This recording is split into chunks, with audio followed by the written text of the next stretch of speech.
तो बच्चों आज मैं आपको बताऊंगा कि जो स्पीड टाइम ग्राफ होता है उसका जो एरिया होता है, जो वो एरिया बाउंड करता है स्पीड टाइम ग्राफ, वो क्या प्रोवाइड करता है।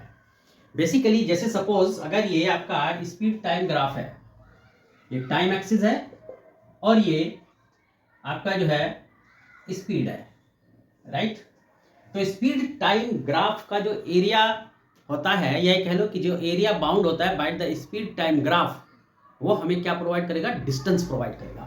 यानी अगर सपोज ये आपका स्पीड टाइम ग्राफ है टू से दिस, यहां पर ये 0, ये 5 सेकंड, ये 10 सेकंड और ये 15 सेकंड्स, टाइम जो है यहाँ सेकंड्स में है। ये यहाँ पर -10 मीटर पर सेकंड है, स्पीड को हमने किस में लिया, मीटर पर सेकंड में, and this is also 10 metre per second.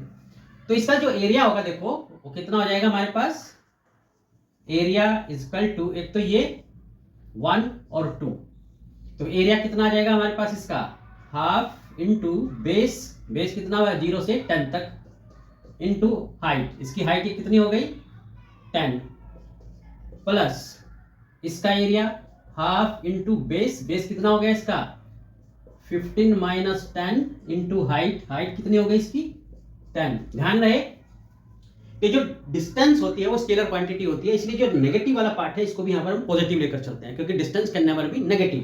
तो इसलिए कितना आ जाएगा 2 5 जा यानी 50 प्लस, और ये 2 5 जा तो ये आया 5 मल्टीप्लाई 5, तो यानी 25 और 50 70 मीटर।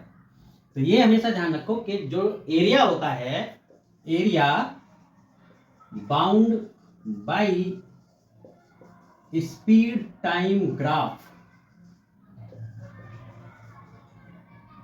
Equal to distance.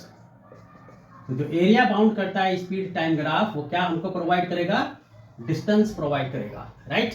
तो ये बात हमेशा ध्यान में रखना आपने।